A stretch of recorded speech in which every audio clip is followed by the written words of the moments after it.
Welcome to the Literature Lounge, where writers and authors share their stories behind their stories. She was asked that if she would deliver a male child, and she thought that would give her respect in her family or a place in her husband's family. Because of multiple pregnancies, their cervix, the mouth of the uterus, is torn, and chances of cervical cancer is more, chances of pelvic inflammation is more. The uterus itself comes out from the vagina, is hanging in between the legs, which is called prolapse of uterus. Anybody can bleed 5 liters of blood within 5 minutes if uterus does not contract. Hi, in today's episode, we have with us Dr. Aruna Kalra, who's an eminent and renowned obstetrician, gynecologist, and robotic as well as laparoscopic surgeon with a vast experience of more than 23 years. She strongly believes in patient centric care and therefore a strong advocate for minimally invasive and scarless surgeries. She's an expert in scarless laparoscopic surgeries and is becoming a formidable name in the latest robo assisted surgical techniques. With extensive experience in her field, Dr. Kalra authored I Want a Boy, which is a topic and the name of the book that really got me absolutely hooked to this. This is a powerful exploration of gender bias and the societal pressures surrounding the birth of female children. Her book reveals the harsh realities faced by women due to entrenched cultural preferences for male heirs. Beyond her writing, Dr. Kalra is dedicated to advocating for gender equality, integrating her commitment into both her clinical practice and public discourse. Her work continues to inspire and drive change in the realm of women's rights, and that's the reason I'm extremely honored today to have you, Aruna, with us. So, the first question that I want to ask you, your book, I Want a Boy, explores the extreme lengths to which some families will go to ensure that they have a male child. Can you start by telling us what inspired you to write this book? Was it personal? Was it because of the number of people that you met, because of your career? What made you write this book? Good morning, and thank you very much, Mahua, for having me on your show. And I would start with your this question, like without wasting any time. Because as a gynecologist and obstetrician, I was, as soon as I entered my post graduation training, I was witnessing these female patients who were coming, and when we were delivering them in labor room, this was really unexpected and surprise factor for me. When they would deliver a girl child, they would either not look at them, or their attendants would not give them food or change of clothes, and they would come and abuse in the ward that she has delivered a girl child again, and it was a daily occurrence. And one thing this, and then when we were in septic abortion ward, there were girls who were going repeated abortions, from like the quack would do the abortion at around 12 weeks or 16 weeks after illegally detecting that it is a female child, and then they were coming with septic abortions, bleeding, or rupture of uterus. And we were kind of treating them, but the background of the story was like they were going through these repeated abortions or repeated pregnancies or deliveries, dye handled deliveries at with quacks, and that's how every day I was facing, witnessing, and I started writing these on in my diary. And in my personal life, when being a doctor, I was a doctor, and when I also delivered my first child, who was a girl, uh, uh, the same thing I faced, and I was surprised that even educated people could behave like that. They would also not welcome their first child if it is a female child or second child or whatever. So I never expected that kind of reaction. But even my family reacted the same way. And that was the time I thought that I am no different. I was advocating, I was teaching, preaching them. But then I thought that who am I? I'm also suffering the same fate. I so agree with you, Aruna, because I was raised as a single child, among parents who are extremely well read. And the bias is so strong, about how there are times when they say that, I have a male child. And it's not this that I do not want a girl child or a male child. I think I did not even think about it. But the kind of affection and the kind of relief they had when I had a male child, especially for my mother, So I think a lot of women are very, very patriarchal, much more than what the men are. And I think they do carry forth this entire, conversation, or this entire narrative of of having the male heir. So, my next question to you is this, that your book is both a personal and professional exploration of gender bias. How did you approach blending your medical experiences with your personal reflections in I Want a Boy? Uh, so because I was a victim as well as witness to these things, uh, and I could actually feel the kinship, the sisterhood with my patients. So when they would come and they were delivering sixth child or seventh or eighth child, I could see that they were anemic. I could see that their uterus will not be able to contract and they might need blood transfusion, or they were malnourished, or sometimes they did not know about preventive health checkups like pap smear to prevent cervical cancer, which because of repeated pregnancies and abortion, they were suffering for pelvic inflammatory diseases, cervical cancer, anemia, and they didn't have any choice for contraception. So my medical expertise, I could actually blend and I could teach them, preach them. I could take care of them at a very personal and emotional level also. I could understand when a patient would come to me, sit in front of me, and while telling her clinical symptoms, would start crying because her husband was telling that he would marry another female because she could not deliver a male child, or her girls were not given proper education, and they would be given proper education or the respect or the love only if she would deliver a male child. Eventually only then they would be given. So all these things, because I was victim myself, not to that extent, but I could actually I could feel their pain, and I had experience and clinical knowledge to correct many of their ailments with my clinical knowledge. So that's how I could blend my clinical expertise. And that emotional level connect was too much. That sisterhood feeling, which I was feeling, that I could treat them, I could do something for them.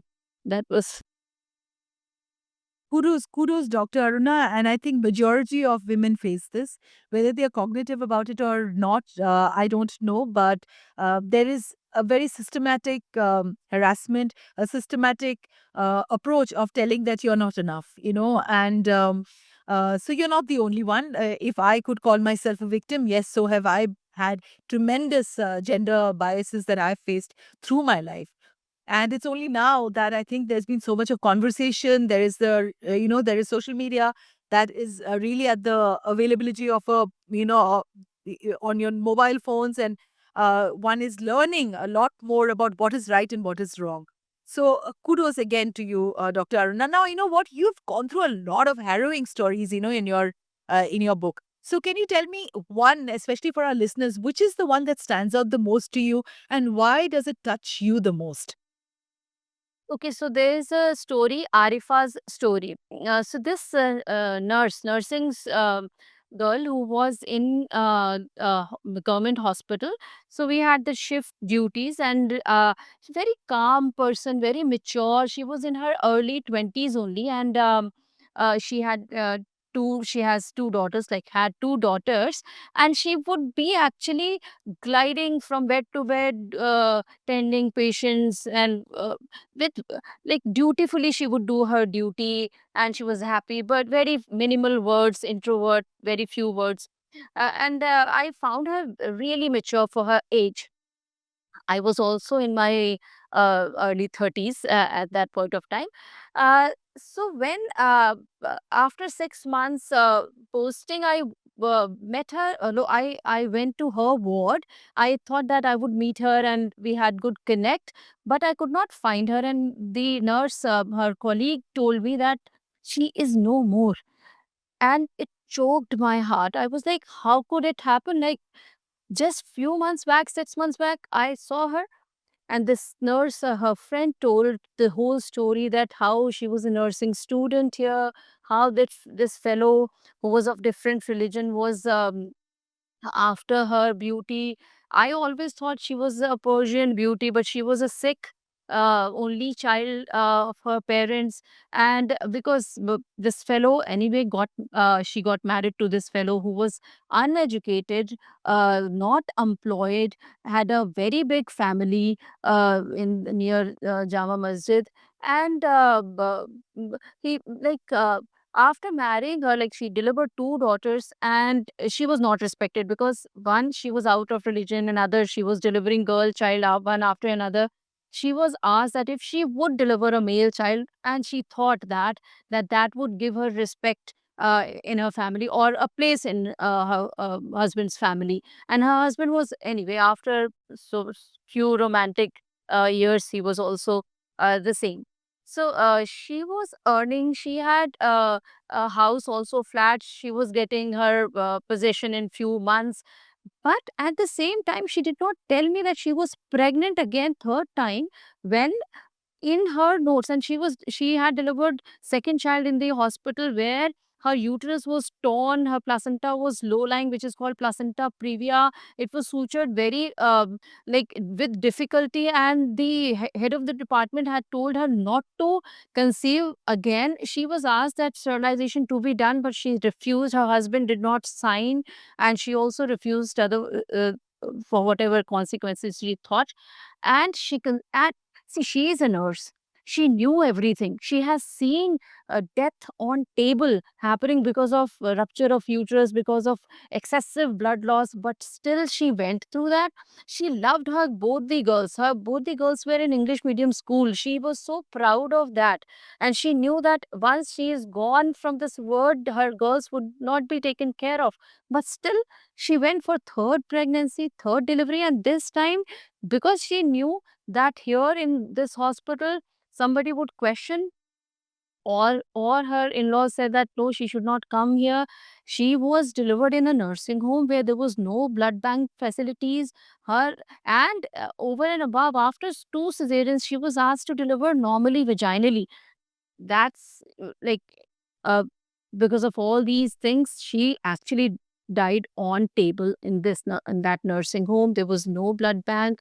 Her uterus was tattered, could not suture. They could not suture her uterus, placenta previa above that. I could, and then this husband got possession of that flat. He withdrew the girls from their school, and the parents, like their grandparents, were not allowed to see their daughter's children.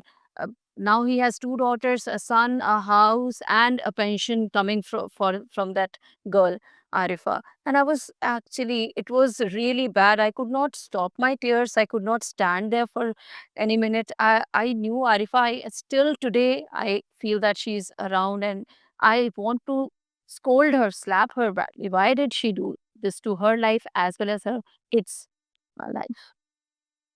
So, how does the preference for male children affect the healthcare system, and the treatment women receive during childbirth? So, see, healthcare system, if we talk about in government hospitals, and I'm talking about everywhere, whether it's Delhi, other states, everywhere, wherever I've worked, UP, it's like overloaded, it's overfilling. We see patients, hundreds of patients in OPD, and then the wards are full. Labor room is as such that you would find as if it is a factory. Nobody knows, like, it's just thuk thuk thuk thuk, deliveries are happening. Some deliveries are catched by dais or ayas. Some interns are catching, because it's like it's ongoing. In one shift, 9 to 4, we are delivering hundreds of deliveries. So how much personal care anybody can get?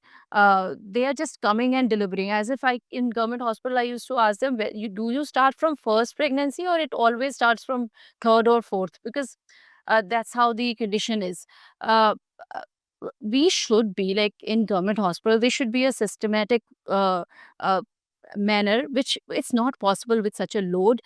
Preventive healthcare should be there. Contraceptive methods should be taught, or at least uh, uh, if they say, if we do not educate it, if we won't tell them, they do not know that copper T or loop is there, and everybody relates that, okay, every contraceptive has some or the other side effect. Okay, so if they loop is used to them, they would say that they would either obesity or they are falling sick again and again because of loop. So we have to educate them. We have to educate that repeated pregnancies or septic abortions and healthcare system, this is one. If you go a little outwards, like outskirts, we have many mushrooming of nursing homes, which are not run by doctors. They are quacks. They are doing ultrasound uh, to detect whether it's a boy or a girl, and then they are conducting these female feticides, which is after 12 weeks. It is very risky, and then because they do not even have knowledge how to do it, they were either nurses or dais or some worker in the hospital learned something. And and you would not believe, in my town, when I opened a small nursing home, there were 20 other nursing homes which were run by all these untrained dais and nurses. I could not run my hospital because I was maintaining sterility and everything, and they were doing everything without it. So healthcare system, either we are not able to provide full like doctors and the healthcare system to each and every person of our population. That is why there's mushrooming of quack nursing home run by quacks, and that is why there's septic abortions and deliveries by dyes and complications which we handle in tertiary care system. So, Dr. Aruna, there, how do frequent abortions and multiple pregnancies affect women's health, and what are some of the health risks that are involved? So, see, multiple pregnancies, before they have gained their hemoglobin back, iron deficiencies, their multivitamin deficiencies, their calcium deficiencies, they are osteoporotic, osteopenia, and because of multiple pregnancies, their cervix, the mouth of the uterus is torn, and chances of cervical cancer is more, chances of pelvic inflammation is more. They are suffering from stress urinary incontinence, like urine dribbles out because of weak perineal muscles. The uterus itself comes out from the vagina, is hanging in between the legs, which is called prolapse of uterus. So all these hazards are there. They are, and if we are like repeatedly, if we are getting pregnant, our uterus is so lax that during delivery or post delivery, it is not able to contract to control the bleeding. And by multiple, after multiple births, if she is delivered, say 10th child or 11th child, uterus would not contract and she would die of postpartum hemorrhage. And that's what happened to Taj Mahal. So Mumtaz Mahal died while she was delivering her 14th child. She was died of postpartum hemorrhage. That's what happened to Smita Patil. So she also died of atonic BPH. She was like, anybody can bleed 5 liters of blood within 5 minutes if uterus does not contract. So this is such a unexpected event which could happen to first time mothers also, and after multiple childbirth, it is absolutely there, it is bound to happen because the uterus anemia is there, so uterus is not able to contract. And so many of our grandmothers in the earlier generation had 11 children, 12 children. I am, my father were 11 children. And I think her entire life for my grandmother, my dadi, went by in just, having one child after the other till her entire youth was gone, just producing child after child. Yeah. So, your book also highlights socio-economic factors influencing gender preferences. So, how do different socio-economic classes in India approach this issue of preferring male children? Do you think it is, class agnostic? And according to me, I think it's class agnostic, and most people prefer subconsciously a male child because they like the idea of a male child taking over the family business. They like the idea of a male child being the heir. They like the idea of the male child doing the last rites for them. What is your opinion on this? Absolutely right, Noah. It is like this, that uneducated or people who do not have money, they would also have that desire to have a male child. It is like a some precious thing which everybody should have. So they would keep delivering one after another because they don't have means to detect whether it's male or female, and sometimes they believe that it's wrong. Yes, definitely it is wrong. So they would keep delivering until their wife's health is gone and she is dying of anemia or some other. But the other population which can afford would be very clear about it, that see, I'm an educated girl. I do not want to deliver one after another. If I have to deliver another, and if my family is preferring male, which is definitely because of hair and everything, let's do selective selection. Either selective sperm selection, male sperm should be instilled with the help of IUI, or let's make a male embryo, engineered male embryo, and have male embryo transferred to your womb and have IVF pregnancy. If it is not allowed in India, which is crime here, then let's go to other countries, because when we can afford 20-25 lakhs and we can do that, let's do that. At least we are not doing this heinous crime of female feticide. We're just preferring a male child, which is our which everybody has wish, and which we can afford to have. So there's very simple and very clear this thing, why we cannot do, and what's wrong with having a male child or wanting a male child and getting the simple means as IVF. So they have their own explanation and everything to it around it. You also touch on the aversion, to female children being rooted in societal fears, for their safety. So, can you expand really on this perspective of yours? So we know that what happened in Calcutta, this rape case, and uh, when we wear white coat, we know that we are safe, we are secure, and whatever patient would come. So if I'm a dermatologist and a male patient would come with some sexually diseases on her penis or scrotum, would I not treat her well? Whether I should be scared or I should feel awkward to treat him? No, I'm a doctor. I should always be treating a male patient also with the same empathy. And uh, but if a doctor can also be raped, any other girl can be. So in my story, when I was writing my medical college journey and all, twice or thrice I have mentioned that while we were commuting from college to city, those boys would come on the bike and they would slap on the back or squeeze the chest when we were on rickshaw, and we could not do anything. And the same. Absolutely.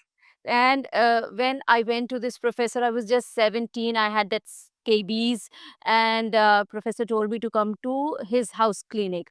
There was nobody, and I went with my roommate, and he actually felt my back and felt my curves when he knew that scabies cannot be there on the back, and that in my first year I did not know. He knew that it is only on in between the fingers or elbow or front, but he still asked me to remove my clothes and stand, and he would want to see my back as well, and he touched and felt it. So after in my final year, I got to know that scabies never is never it spreads to back. So I don't know. So these are the fears which we face. And another incident I wrote here, that when my batchmate's 40 years old brother came, and I was absolutely clueless. I've never, I was like, car was a new thing for me, and he asked me that, okay, let's go buy a car and get something. I jumped in, and I was absolutely, I had no clue what is happening to me, because again, a 17-year-old girl who has never felt that as somebody is touching uh, in all darkness. So we are scared as parents. As soon as girl is born, we are scared of her safety. Nowadays, we are scared of our boys also, because see, for the same reason, they can also be abused and trafficked. But so safety for girls, whether it's under the burqa, or it's 2 years old girl or a 4-year-old girl, we are so as a, I think as a uh, b- nation, we should provide security to them. The law should be really strong. Like in many states, I hear that girls say that they can roam around at 2 p.m. also at night, 2 a.m. also. I think this kind of security and law, if it is there, and if upfront somebody is not asking for dowry, that dowry कि आप कितने करोड़ लगाओगे, how many crores are you going to spend on your daughter's wedding. All these things, if they are corrected, many people would definitely want to have girls because they are definitely good, better than boys. Yeah, but they are better caretakers and caregivers for sure. You know. You are So yeah. So is it true that many major publishers actually initially rejected your manuscript? What was their feedback, and how did you overcome these challenges? I mean, it is a very very rebellious title. So tell me a little bit about that. So I think it's a part of the process now. I feel, because when I went to, and I thought it's a good topic, and many major publishers should come forward, and so that the book is seen and heard, and it can be the message can be spread through their big names.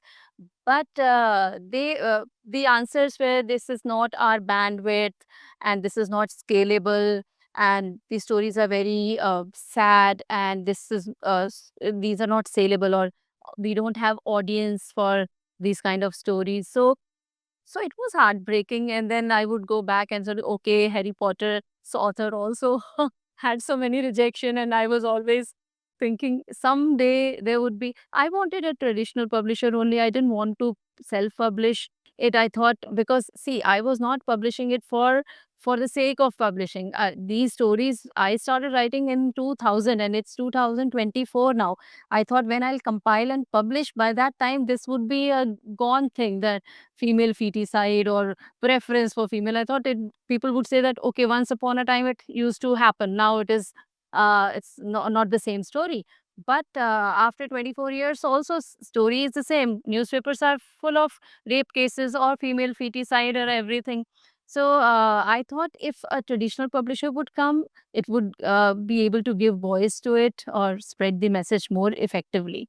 So yes, there were rejection, and because it is not, I'm not an author. I just wrote my stories, which was in my diary, and I thought this should be shown to the world, and world should know about this thing. As you said, that there's so many things in a female's life which they would do not talk about it because of so many things, like we do not want to, our family should not get affected, or nobody should feel bad. So we don't do that. But this is a Yeah, only so the family is actually on us, Aruna.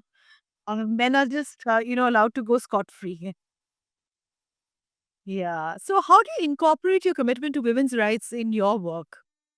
so when see, when I see all these females, first thing which, whenever I treat any patient, and especially when they are suffering from this kind of societal pressure, uh, now uh, I'm not judgmental at all, first thing. So I hear them, I give them full attention, and I try to understand what's going on. How can we change this thing, or how can I help them uh, stand strong on their feet?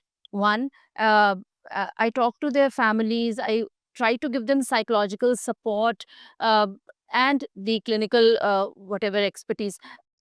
Another thing is, I run a very small clinic which is like for underprivileged, and these on Tuesdays. So there also I try that if somebody is suffering from, and if a girl is out of love or whatever, she got pregnant and she does not want to continue, or the young girls who have no knowledge about contraception, or mothers who are not able to conceive. So all these things, but a little small, whatever I can give to society. I have started my clinic. This is free clinic, and I try to advocate, and with few NGOs, many of my friends are running.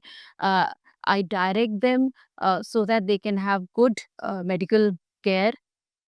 And whatever little we can do. Sometimes in one of the story I have written that there was a female it was her second marriage, and her first son, 4 years old, was not taken care of. Uh, so uh, and she was again out, like she her husband threw her after the after he had his son.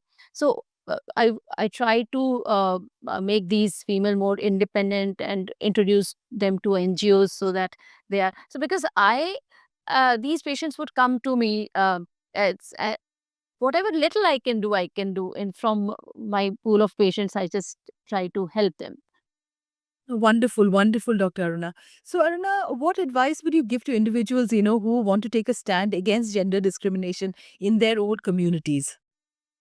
Okay, so first thing is that you would agree that it's like if I ask even as each and every person, even if they say that their families are educated and modern and everything, but when I asked that, and after reading my book, many of my patients reverted back, messaged me that when they delivered a second child, they were greeted like, okay, doesn't matter, girls are better, it's okay. Nowadays boys and girls are same. So I was like, this is not consolation, this is not like this is not wish, this is like you are just comforting, consoling them. So even if they were modern, as you said that if you when you delivered a boy, they said okay, they were happy that okay, at least uh, first child boy, it's all good. Second child, if it is girl, okay, it can be accepted. So, but if first is girl and second is also girl, so even in modern societies, so first thing is a change of orthodox mindset. Okay, if your mother, mother-in-law, sister, everybody has the same kind of mindset, and it is there. It is actually prevalent in our society. So we should be advocating ourselves. We should be educating our girls. We should give them education. We should ask them to have their own vocation. They should earn money. They should have their voice. They should not be waiting for a Prince Charming. They should be standing on their own feet. We have so many examples of females who are standing on their own feet, and they are able to advocate themselves. So, and boys also should be sensitized at in our houses when boy and girl are fighting. You should not be taking side of a boy even if he is wrong, or you should not be expecting a girl or your daughter should be giving food to your son. So both should be treated equally. So this should come from within in the family. uh, and we should teach boys in school, sensitize them about that these are equal, boys and girls are equal and everything. So I think from very basic training, from the it should start from home itself. uh, I think that's what is required, and then nationwide, definitely security is one thing, law enforcement is another thing. So, any advice you want to give to couples, who are beginning to plan for pregnancy? So nowadays scenario has absolutely changed. I have written in my book also that diabetes was unheard of, gestational diabetes in my previous practice when I was undergraduate or postgraduate.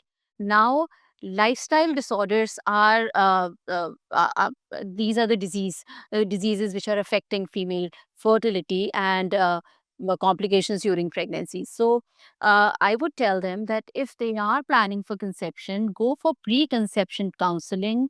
Their weight or BMI should be within optimum range. They should stop smoking. They should be maintaining a healthy, disciplined exercise routine and less of screen time.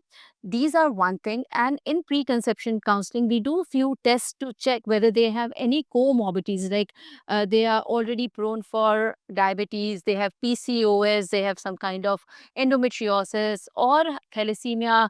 Both couples have, both husband and wife have thalassemia. So if they have any pelvic infection, we should be treating them. We should start them, start folic acid or vitamins for them. And once they are in good health, they should plan for pregnancy. And some couples who are not planning in their 30s, they should go and check whether we can preserve their fertility in their young age 30s, so that they are able to have children even in their 40s, but those eggs would be younger, like 30 years old. So this is my message, that please, these lifestyle disorders, PCOS and all, are going to affect your health and your fertility. Please beware of it. You should have a very healthy lifestyle for yourself and for your healthy pregnancy. So, Dr. Aruna, what message do you hope the readers should take away from I Want a Boy? From this book, because I wanted the world to know that there are females who are suffering from the societal pressure. They are delivering repeatedly and they are abused by repeated abortions and repeated pregnancies. Wherever you feel that this kind of orthodox mindset is there, if you can preach them, if you can help these females, if you can provide them some care. Don't be judgmental, because these females are suffering, and this can be you also. This can be your friend who's well educated, who's in good modern society. And please, no, don't be judgmental because they are forced to do all those things. Try to provide some support to them. Try to provide some NGO support to them. And we can end this if every girl would stand for it. If my mother would stand for is my mother-in-law, my sister-in-law, and we all are joined together and voice this heinous crime, and we should stop this against us. This is against us.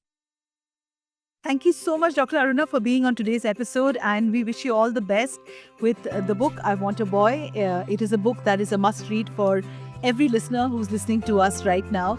And more books and more good work that you are continuing. And lots of love and support to the sisterhood, Dr. Aruna. Thank you very much, and all the best for your book also. I'm looking forward to read your book.